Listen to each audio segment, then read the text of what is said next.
Hello my dear friends, I hope you're all having an amazing day. So today we've got a new rumour for the 2026 Star Wars film, The Mandalorian movie by Dave Filoni. The source of this information is well known for Marvel scoops, and many have said she is reliable. Now they're claiming the 2026 Dave Filoni film is going to be titled Heir to the Empire. That's right, a rehash of the classic Timothy Zahn novel, the first installment of the expanded universe Thrawn trilogy, and this is interesting for many reasons. First of all, we suspected for a long time that the Mando-verse is leading to a sort of endgame event, or film, that's going to be a sort of retelling of Heir to the Empire, or a new adaptation of it with Ahsoka, Djarin, and our other heroes too. Don't forget Skeleton Crew, that's going to be very important as well. And we know Thrawn is going to be the main villain of Ahsoka, The Mandalorian Season 4, and Dave Filoni's movie. Now Ahsoka, in the trailer for her own show, even says the words Heir to the Empire, and Timothy Zahn consulted on the character of Thrawn for that series coming in August. Dave Filoni recently told Empire magazine that he's going to be using tropes from that 90s book to inform a great deal of the Ahsoka show and his upcoming film. So to this degree the title is believable. Disney might be trying to create their own version of Heir to the Empire since they do not acknowledge the expanded universe as canon in any way. It's been relegated to Legends continuity, so this might be their replacement, their alternative if you will. To be honest, I'm in two minds. I don't know how to feel about this. On one hand, they can focus on the Imperial Remnant, change the meaning of the title and give us something new. In many ways this is symbolic of what many fans have wanted ever since the Disney acquisition. Filoni knows what fans want. This is going to be epic, but on the other, very unoriginal and stepping on the toes of a story that many fans love. So many fans who grew up in the 90s or read the book in the 90s care about it so much, so I would say it's best if they go their own way, name it something more original. Now they've done this with other Legends books too. The Last Jedi was originally a Legends book. This is also true of Tales of the Jedi, which Dave Filoni took the title and logo of. But I would say Heir to the Empire is much more known, a much more famous installment of the Legends library. So if this is true, maybe the statements made by Jon Favreau and Dave Filoni about incorporating Legends into these canon stories might be more significant and widespread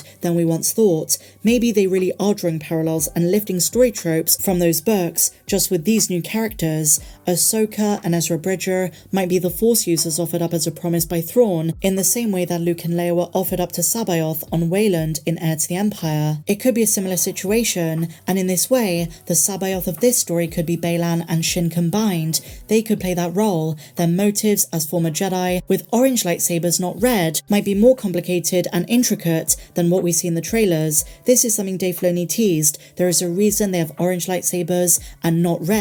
They're not Sith, they could be Dark Jedi, former survivors of Order 66 who don't follow the Jedi doctrine but do lean towards the dark side but not fully. Why are they after Ahsoka and Ezra? We're gonna find out in the show. But those are my thoughts on this title. As I say guys, I would say it's 50-50 if it's true or not. My gut instinct says this is something they might do, but given the fact it's not the next Star Wars film and we have no other confirmation, take this with a pinch of salt. They might be trying to get back some of those older fans who didn't like the sequel trilogy, fans who prefer the expanded universe, grew up on those books, those comics, some of those video games, those fans who might feel a bit disrespected by the sequel trilogy. This might be their alternative, and that's why they're giving it the title Heir to the Empire. That's just one theory though, and I will say, even if they do decide to draw from Heir to the Empire, if they're using the name of the book, if they're drawing from that story, no matter what kind of Star Wars fan you are, it's definitely worth a read. I would go as far as saying it's one of the best Star Wars books ever written, and I love the comics adaptation too. One of the best aspects of the book is Grand Admiral Thrawn,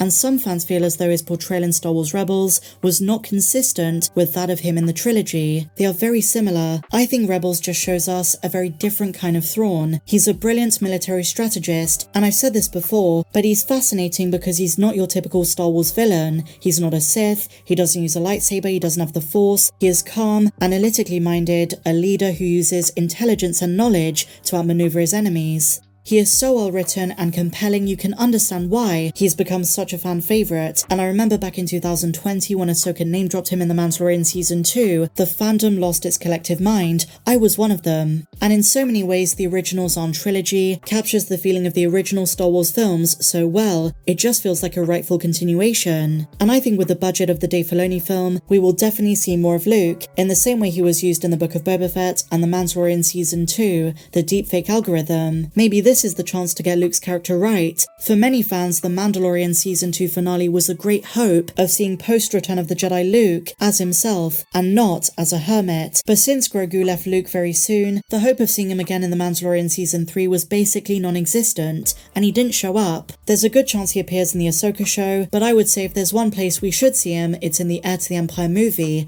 if that's what it's going to be called. So in many ways, this film could be a love letter to the fandom, basically saying we hear you, we know what you like, and we're going to deliver. This source, which is called My Time to Shine Hello, also say that Jon Favreau is only producing for now, not directing, it's all Dave Filoni. Now we knew this was announced at Star Wars Celebration. Jon Favreau was producing because he's the Mandalorian showrunner, he's going to contribute creatively, but it's all going to be Dave Filoni otherwise, and I think the Ahsoka show is going to be a good litmus test to see how this film plays out, because the Ahsoka show is all Dave Filoni too, he wrote every single episode. But what do you guys think of this? Dave Filoni's movie is apparently going to be called Star Wars Heir to the Empire. If it's true, is it a good idea? Is it a bad idea? Should they go with something a bit more original? Share your thoughts in the comments down below. And so finally, just for fun, I want to share with you one of my favourite segments of Heir to the Empire, the comic adaptation. This is Luke mourning the loss of Obi-Wan and Yoda, Luke struggling with his place in the galaxy, and also a very true quote about galactic government. Let's dive into it. Ben, why did you have to leave? C-3PO walks in. Master Luke, are you alright? Of course, 3PO. I just wanted some fresh air. Are you sure? Of course, I don't mean to pry. I'm just a little depressed. I was thinking about Ben. He was always very kind to me and R2. You have a unique perspective, 3PO. Oh dear, I hope I haven't offended you. You didn't offend.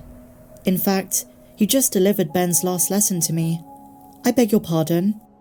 Governments are important, 3PO, but when you sift everything down, they're just all made up of people. Oh. Well, sir, if you are indeed all right, I shall be on my way. What made you come up here in the first place? Princess Leia sent me, of course. She said you're in some kind of distress. She's showing off her new Jedi skills, proving she can pick up on my mood even in the middle of the night. Shall I tell her you're all right then? Sure. And tell her to quit worrying about me. Her morning sickness is bad enough when she isn't worn out. I'll deliver the message, sir. Oh, and tell her I love her. Luke thought to himself, this place is strong with the dark side, like the cave on Dagobah. Stop it, jumping at shadows isn't going to solve anything. I'm having nightmares. It's the stress of creating a new government. There is no magic wand to make everything better, not even for a Jedi. Luke knows how much pressure there is on him as the hero of the galaxy, so share your thoughts on everything we spoke about in the comments down below. If you enjoyed this video, please be sure to give me a big fat thumbs up, subscribe if you're new, and I'll see you in the next one. May the Force be with you always.